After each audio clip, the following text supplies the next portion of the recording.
구약성경 예레미야서 33장 20절에서 26절까지 말씀입니다.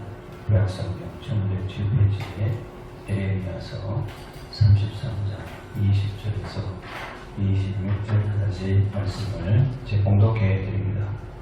나 여호와가 이같이 말하노라. 너희가 능히 낮에 대한 나의 약점과 밤에 대한 나의 약점을 파하여 주야로 그때를 잃게 할 수 있을진데 내 종 다윗에게 세운 나의 언약도 파하여 그로 그 위에 앉아 다스릴 아들이 없게 할 수 있겠으며 내가 나를 섬기는 네 제사장에게 세운 언약도 파할 수 있으리라. 하늘의 만상은 셀 수 없으며 바다의 모래는 측량할 수 없나니 내가 그와 같이 내 종 다윗의 자손과 나를 섬기는 너희를 번성케 하리라 하시니라. 여호와의 말씀이 예레미야에게 임하니라 가라사대 이 백성이 말하기를 여호와께서 그 택하신 두 족속을 버리셨다 한 것을 내가 생각지 아니하냐.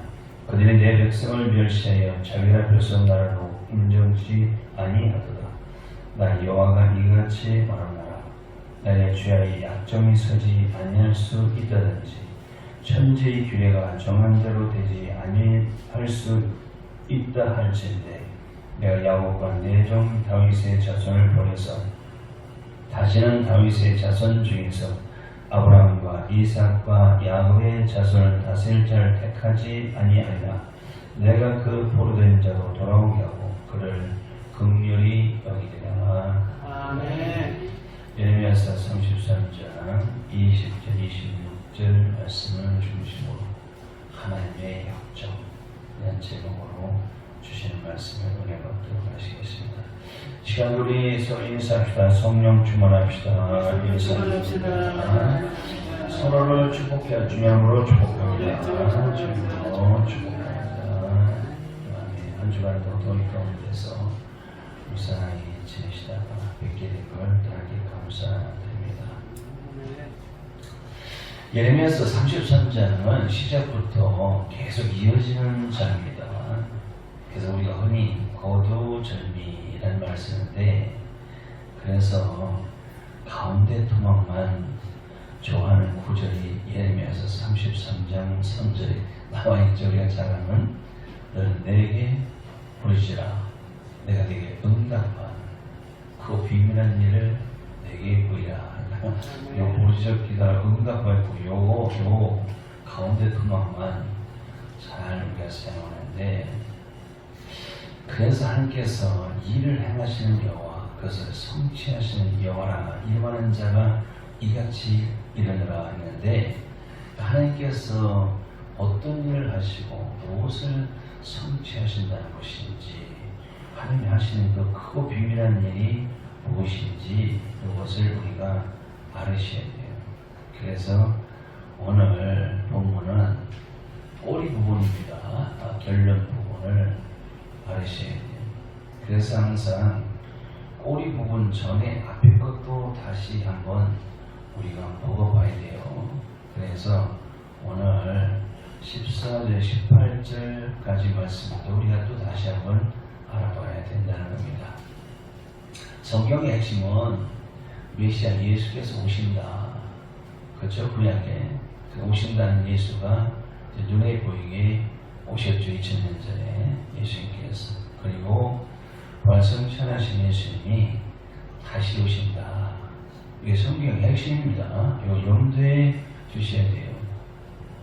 그래서 우리가 그래요. 우리가 전도를 하는데 전도하는데 무엇을 전하느냐.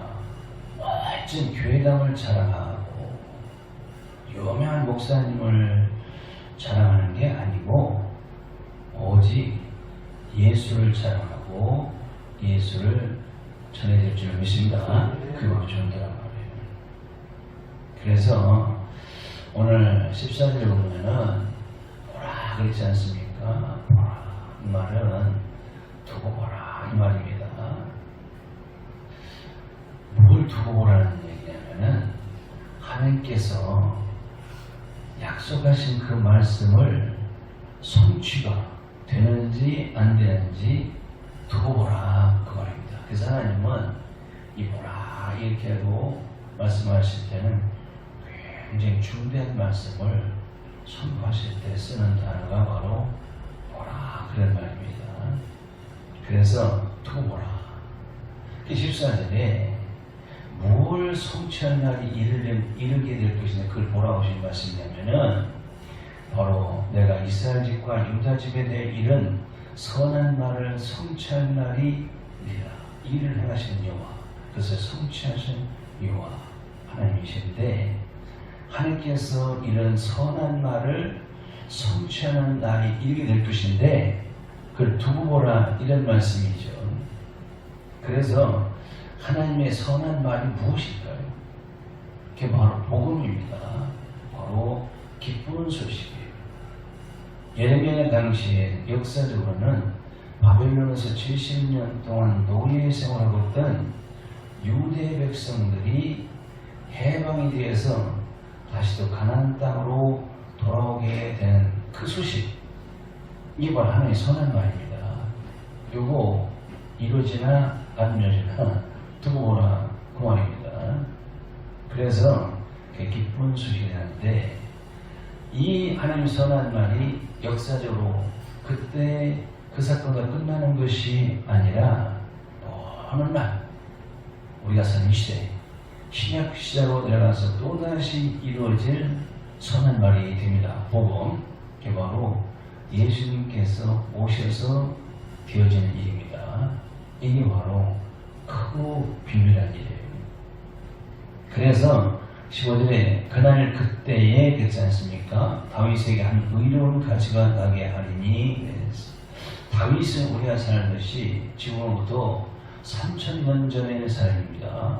실제 다윗 아시죠?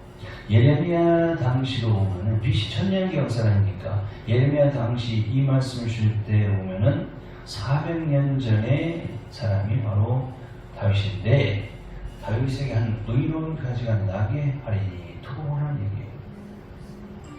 이 다윗의 그에서 나오는 의로운 가지가 무엇일까요? 이사야서 53장 2절에 보면 연한 소리 같고 마른 땅에서 나오는 줄기 같아서, 이 말씀 우리가 잘 알죠? 바로 연한 술, 마른 땅에서 나오는 줄기, 바로 예수 그리스도를 의미합니다. 여기서 의로운 가지가 난다는 것도 바로 예수 그리스도를 의미합니다. 그렇죠. 하나님께서 보내주신다는 겁니다. 이게 핵심이에요. 다윗은 이미 3000년 전에 사람이에요. 벌써 죽은 사람입니다. 그래서 그가 와서, 그러니까 다윗이 와서 한다는 얘기가 아니라 예수께서 오셔서 뭘 하시는가가 바로 15절에 공평과 정의를 실행할 것이라고 되어 있어요. 이 말은 예수님께서 오셔서 공평과 정의를 실행하려면은 사람의 말로 하는 건 안 됩니다. 바로 예수께서 오셔서 말씀으로 백성을 다스리겠다는 겁니다.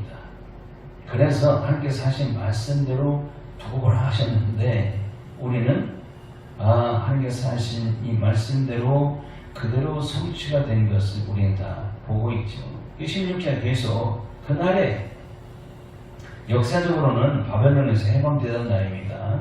이 날을 우리는 영적으로 보면은 신약시대 택한 백성들이 세상에서 예수교로 한 사람 한 사람씩 돌아오는 그때와 그날이 됩니다. 그렇게 될 때 그렇게 될 때를 예수께서 말씀하셨죠. 요한복음 5장 25절에 보면 진실로 진실로 내가 너에게 이르노니 죽은 자들이 하나님의 아들의 음성을 들을 때가 오나니 곧 이때가 듣는 자는 살아나리라 그랬어요. 이게 뭐 종말 때 무덤 속에 잠자는 자들 얘기인가? 요한복음 5장 28절 29절에도 이상히 여기는 이해하지 못하는 백성들에게 이를 기이 여기지 말라. 무덤 속에 있는 자가 다 그의 음성을 들을 때가 오나니 선한 일을 행한 자는 생명의 부활로, 악한 일을 행한 자는 심판의 부활로 나오리라 하시단 말이에요. 종말 때 뒤에서 얘기인가? 그렇게 생각했는데, 여기서 지금 이때가 언제냐? 이때가 오늘이냐 내일이냐? 그런 시간적 개념보다도 영적인 개념입니다. 그래서 오늘 내일가 아니라 현재적 개념으로 예수님을 믿고 회개한 자들은 그때그때마다 살아난다 그 말이에요. 그러니까 죽은 자들이 누굴까요? 아주 공동묘지에 있는 사람들 얘기하는 것인가? 무덤 속에 있는 자들이 누굴 얘기하느냐? 역시 무덤 속에 있는 자들인가? 그런 게 아니라 불신자들을 지금 선지합니다. 아직도 예수 믿지 않는 자들은 다 영적으로 죽은 자들이고, 무덤 속에 있는 자들은 하나님은 죽은 자가 있는 곳이 무덤입니다. 죽은 자가 없으면 그걸 무덤이라고 하는 게 아니에요. 무덤 좀 생겼어도 그 안에 죽은 자가 있을 때 무덤이다, 이렇게 얘기합니다. 하나님은 영적으로 보실 때 이 세상에 또 믿지 않는 이 불신자를 볼 때 다 죽은 자를 보셔요. 그 죽은 자들이 있는 세상이 뭘까요? 무덤이죠. 세상이 무덤과 똑같아요.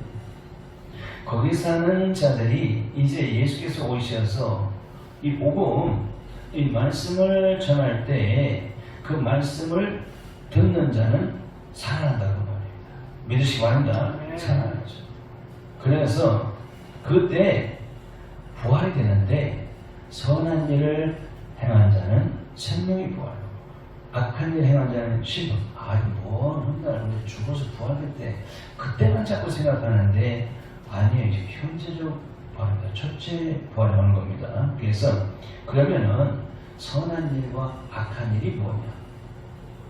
선한 일은 착한 일이고 악한 일은 악한 일이고, 그렇죠. 뭐 이렇게 되다 보면 안 돼요. 성경 말하는 선한 일, 악한 일, 그게 아니라 바로 예수를 믿으면 선한 일이 되는 것이고, 예수를 안 믿으면 악한 일이 되는 거예요. 그리고 믿어서 회개를 하면은 선한 일이 되는 것이고, 회개를 하지 아니하면은 악한 일이 되는 거예요. 꼭 알아주시기 바랍니다. 그렇게 되는 거예요. 그래서 누가 심판을 받냐면은 악한 일을 하는 자가 악인이라고. 악인이 심판을 받는 겁니다. 그러니까 끝까지 예수를 안 믿고 그 회개를 않는 자가 바로 악인이 되어서 심판을 받게 된다는 겁니다.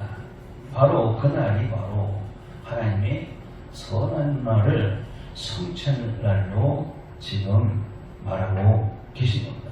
역사적으로는 바벨론에서 이스라엘 백성들이 가나안 땅으로 다시 돌아오는 그 해방 사건을 의미하는 것인데, 우리에게는 그게 무슨 상관이 있어요? 그건 역사적인 얘기지. 근데 현재도 우리에게도 똑같이 그 일이 일하고 있다는 사실을 깨닫게 되는 것이죠. 그래서 그 당시에 어떤 일이 일어나 16절에 보면은 그날에 유다가 구원을 얻겠고 그랬어요.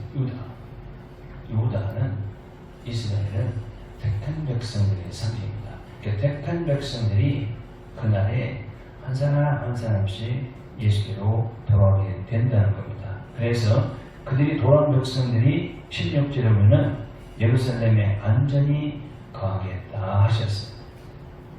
예루살렘에 보면 성입니다. 예루살렘 성이에요.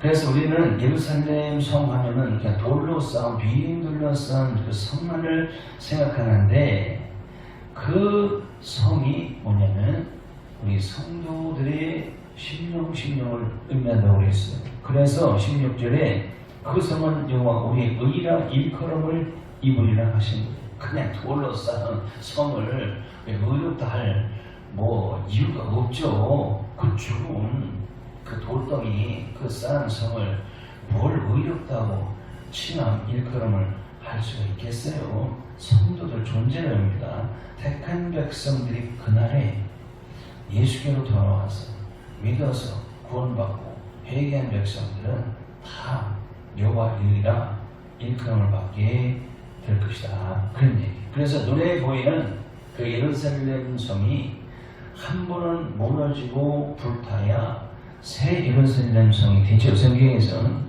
그게 바로 그의 눈에 보이는 예루살렘을 보면서 눈에 안 보이는 우리 옛사람의 심령이 한번 죽어지고 다시 또 거듭나야 새 심령이 되는 것이구나.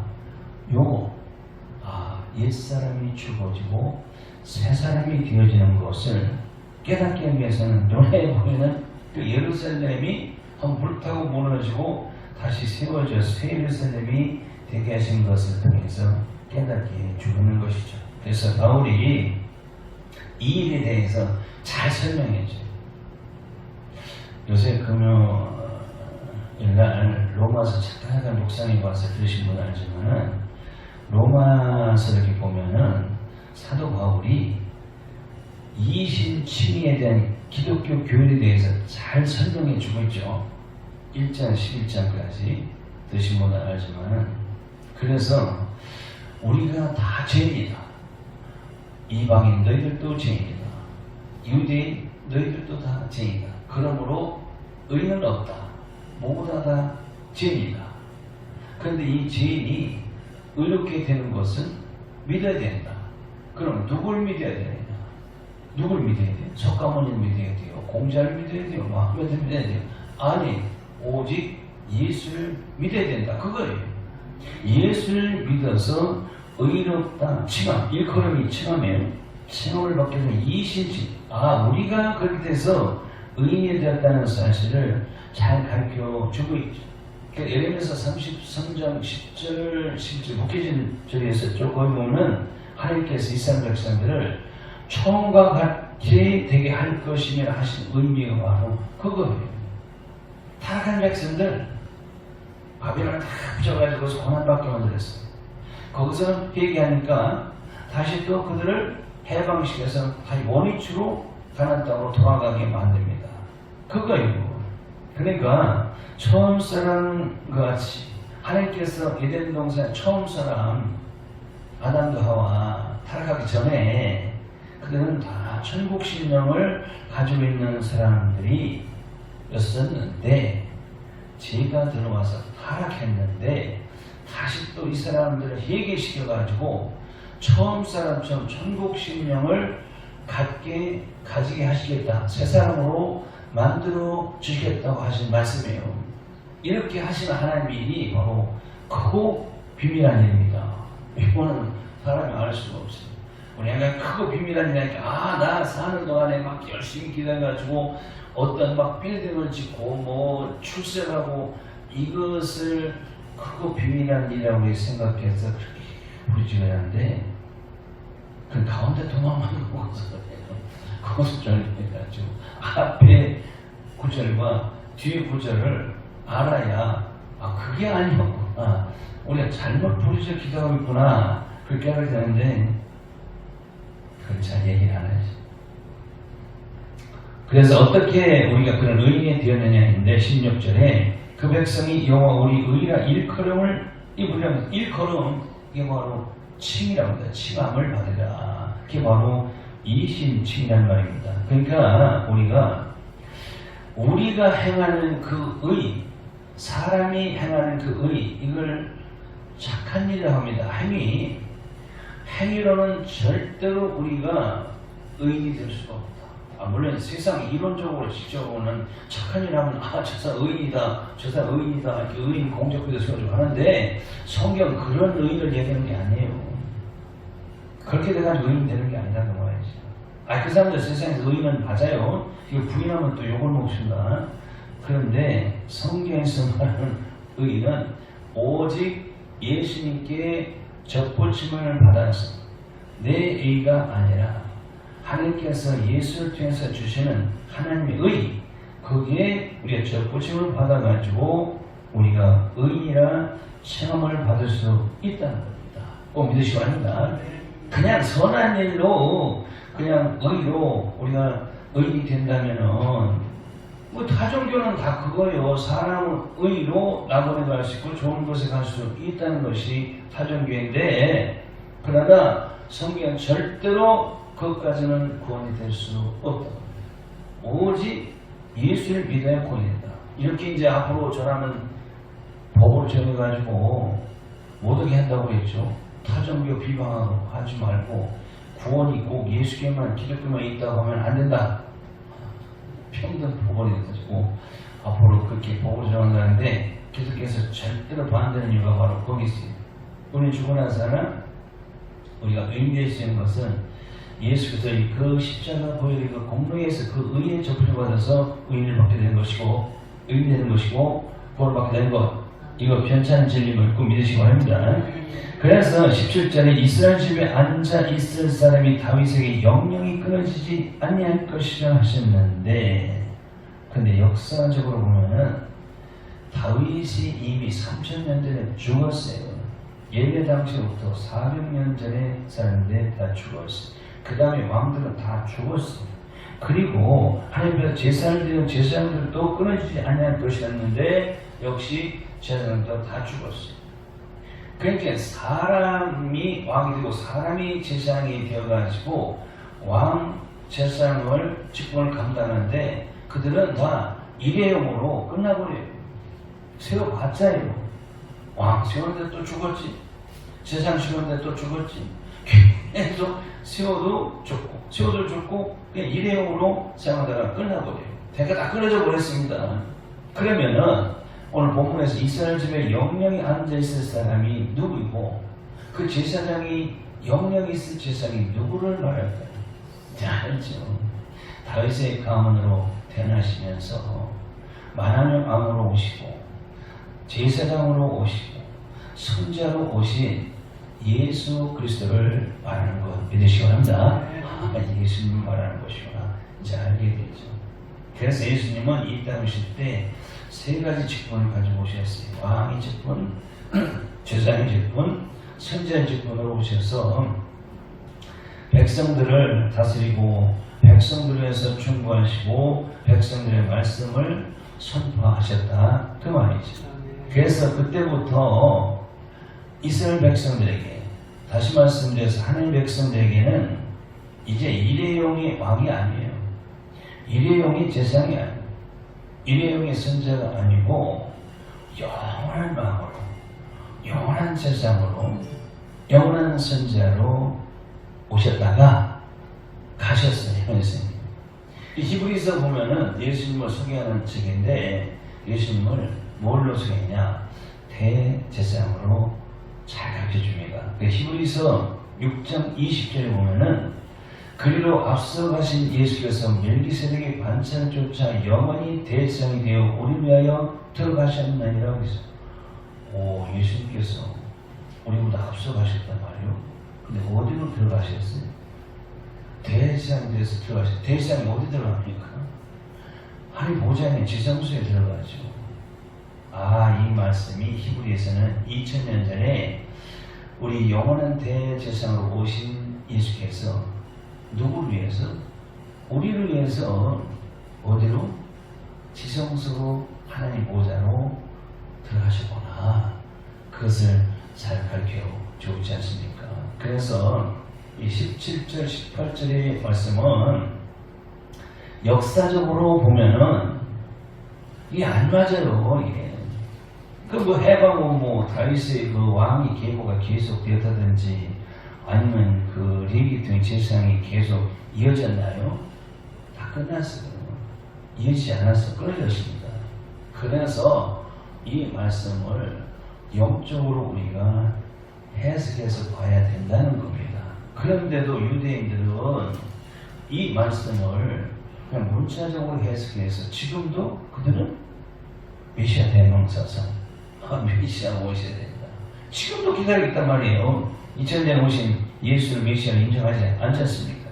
그래서 메시아가 와서 지난날의 그 다윗의 왕국이 또다시 회복되기를 학수되고 있다는 겁니다. 이와 같이 잘못 알고 있죠. 자, 이제 결국 예수 그리스도께서 오실 것을 말씀하신 후에 오늘 본문 33장 결론 부분 20절 이하를 우리가 보면은 하나님은 가끔 이 반어법을 잘 사용하셔요. 이 반어법이 뭐냐면은 이 상대방이 주장하는 그 말이 틀려. 근데 틀린데 자꾸 맞다고 얘기한단 말이에요. 그래서 그 틀린 점을 깨닫기 위해서는 반대의 그 결론에 도달하는 질문, 이 질문을 통해서 진리에 이끄는 변증법을 반어법이라고 합니다. 예를 들면은 옛날에 할머니가 참 인심이 좋아, 착해, 부자. 그 어느 날 지나가는 구걸하는 사람이 와서 도와달라고 하니까 옛날에 이제 모습이나 뭐 한이가 있었겠죠. 이 사람은 자녀들이 그 창고 주인은 할머니니까 가서 쌀을 갖다 주는데 한 공기를 갖다 주더라고 말이죠. 그 할머니가 그때 참 부지게도 주는구나 이랬단 말이에요. 그러면 정말 부지하게 풍성하게 줬다, 많이 줬다는 얘기인데 그 한 공기를 준 걸 보고 할머니가 너 참 부지게 주는구나 이랬다는 것은 왜 이렇게 인사하게 줬냐 그 말이죠. 그 보는 사람에게 한 바가지 벗어 주라 그 말이에요. 그게 답입니다. 그 깨닫게 해서 그 한 공기를 주는 사람 너 참 부지게도 주네. 그 불쌍한 사람에게 이런 할머니가 한 바가지 푹 주라는 얘기구나. 이제 그거예요 지금. 이렇게 깨닫게 결론으로 그 대답을 주시는 그 방법이 반어법인데 하나님도 그래 우리 보시고 어쩌면 그렇게 말씀할 수가 있으실 수도 있어요. 지금 할비 될 때 매일 1,000원 한 장 헌금 된다면 한개에서 참 부지게 할비 돼요. 이렇게 하시면 곤란합니다. 그래서 이제 반어법인데 어떤 말씀이냐면은 하나님의 약정에 대한 말씀입니다. 하나님의 약정은 하나님께서 창조하실 때 세우신 질서를 하나님의 약정이라고 합니다. 그 20절에 보면은 하나님은 낮에 대한 약정, 밤에 대한 약정을 파하여 주야로 그때를 잃게 할 수 있을진데 하십니다. 창세기 1절에 보면 하나님께서 천지만물을 창조하실 때 두 광명, 큰 광명을 만드셨어요. 그게 바로 해를 만드시고 달을 만드셨어요. 그래서 해를 만들어서 바로 낮을 주관하게 하시고 달을 만들어서 밤을 주관하셨다. 해로 낮을 주관하게 하시고 달로 밤을 주관하게 하셔서 있지 않습니까? 그래서 낮에는 해가 떠서 낮을 주관하고 밤에는 달이 떠서 밤을 주관하게 주야를 주관하게 하시는 약정, 이 질서를 주셨다 그 말이에요. 이걸 사람이 임의대로 이걸 변경할 수 있을까요? 이걸 막을 수 있을까요? 없어요. 이걸 절대로 할 수가 없습니다. 그래서 이 말씀은 하나님께서 만드신 이 약정, 이 질서는 인간이 절대로 할 수가 없다. 변경시킬 수가 없다 그 얘기예요. 그와 같이 하나님께서 이 주신 말씀, 이 구속의 언약은 절대로 어기실 수 없다는 말씀을 주시려고 그 반어법을 쓰신 겁니다. 그래서 만일 너희가 나의 창조 질서를 어겨서 낮과 밤의 질서를 깨뜨릴 수 있다면은 낮에 달이 뜨게 해서 달이 주관하게 하고 밤에 해가 뜨게 해서 밤을 주관하게 할 수 있냐? 한번 해보라는 거지. 할 수만 있다면은 내가 너희들에게 약속한 이 언약도 어길 수가 있을 수 있다. 그런 말씀을 주시는 것입니다. 강조하였다. 그러면서 바로 계속되죠. 21절에 그리고 그 위에 앉아 다스리는 아들이 없게 할 수 있을 것이다. 그 아들이 뭐냐면은 하나님의 아들로 오시는 예수 그리스도이십니다. 그러니까 너희가 내가 세운 이 약정, 창조 질서를 어길 수 있다면 먼 훗날 신약시대에 오실 구세주 예수 그리스도를 오시지 못하게 너희들이 막을 수도 있을 것이다. 한번 해봐라 말이죠. 안 된다는 것이죠. 그래서 이런 말은 하나님께서 반어법이라고 하는 얘기예요.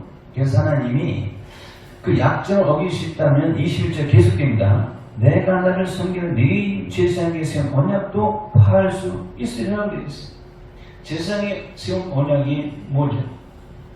죄인이 죽어야 되는데 내 대신 내 죄를 뒤집어 쓰고 죽어가는 그 짐승 이걸 얘기입니다. 그래야 내가 살거든요.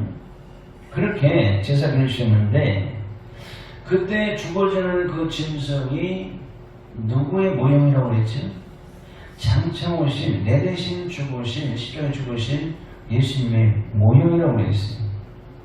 그래 다시 말씀드려서 너희들이 내가 쓴 창조 질서를 어길 수 있다면 낮과 밤의 질서를 깨뜨릴 수 있다면 너희들이 내가 쓴 언약도 어길 수도 있고 예수님이 오셔서 십자가를 보혈의 그 구속의 언약도 얼마든지 너희들이 파할 수 있을 것이다.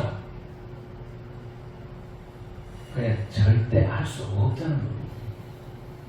하나님의 이 절대 불변의 그 진리의 말씀을 꼭 믿으시기 바랍니다. 이걸 강조하기 위해서 하신 말씀이죠. 그래서 말씀이 계속 되어지는데 22절에 하늘의 별과 바다의 모래는 인간이 셀 수 없죠. 하늘의 별 셀 수 없습니다. 뭐한데? 바다의 모래도 우리가 인간이 셀 수가 없죠. 그같이 내 종 다윗의 자손과 나를 섬기는 레인을 번성케 하리라 하셨어요. 여기서도 하나님의 종 다윗의 자손이 누굴까요? 레인이 누굴까요? 이 다윗은 장차 오신 예수님의 모형이라고 했어요.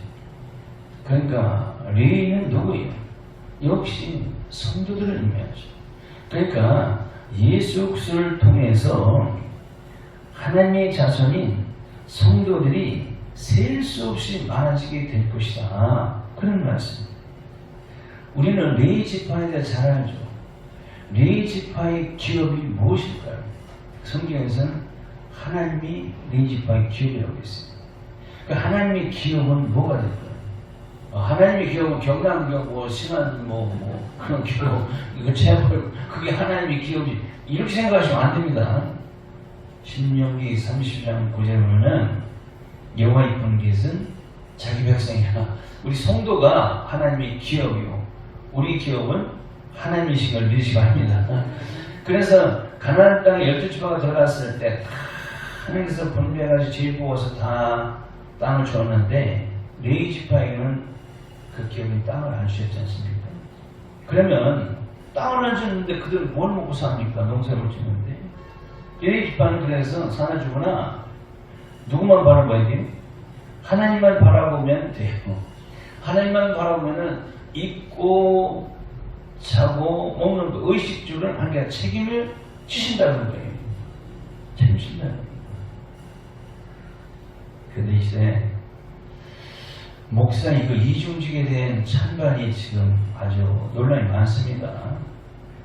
그러니까 작은 교회 목사님들은 생활이 안 되니까 목회를 하면서 밖에 나가서 직장을 가지고 돈을 버는 걸 이중직이라고 합니다. 이게 옳으냐 그러냐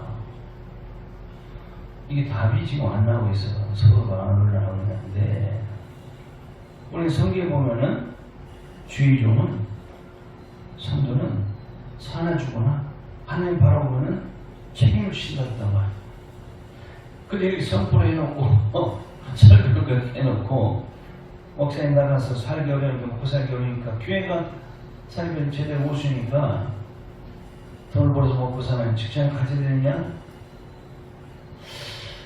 그게 맞는 것도 같고 안 맞는 것도 같고 그게 답이 안 나오죠. 구약에서는 그랬는데 신약에서는 사도 바울도 선교를 갔을 때 돈을 그렇게 해서 장막을 짓고 천막을 짓고 그런 일에서 돈을 벌었지 않냐 이렇게 또 따지면 또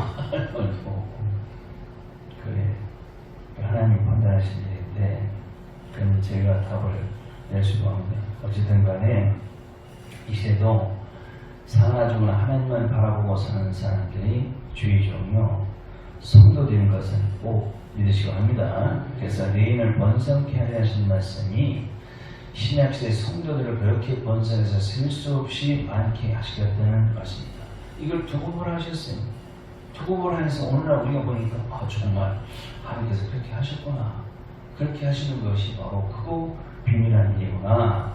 그것을 깨닫게 됩니다. 그런데 24절에 이 백성들이 뭐라고 말하냐면은 하나님 앞에 방장막기 말을 또 했는데 보니까 아니 대가신 두 족속을 버리셨다고 원망하며 말했다는 겁니다. 두 족속이 불사르가 남유다 다 말해버렸죠. 그러니까 그들은 하나님 우리 사랑하신다고 하더니 우리 완전히 버리셨네. 그래서 우리가 이렇게 고생하고 있네. 이런 방정만 말했다 그 말이죠.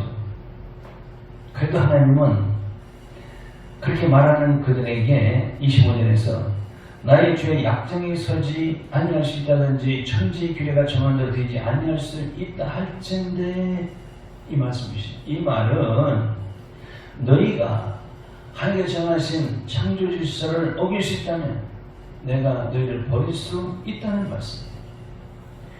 내가 만든 창조 질서와 너희와 맺은 언약은 절대로 어길 수도 없고 파할 수도 없듯이 내가 너희들을 절대로 떠나거나 버리지 않겠다는 말씀을 주시고 그래서 내가 예수 그리스도를 보내주시겠다는 말씀입니다.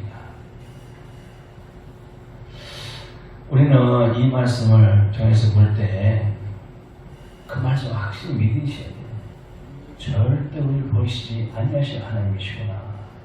그래서 이 구약에서는 핵심이 예수 그리스도의 오심과 그리고 예수 그리스도를 통해서 어떤 일을 하나님께서 하시는가에 대한 말씀이 성경의 핵심이요 초점. 그래서 로마서 15장 4절에 보면은 무엇이든지 전에 기록한 바는 우리 교훈을 위하여 기록된 것이니 우리 하여금 인내로 또는 성경의 안으로 소망을 가지게 함이라. 할렐루야.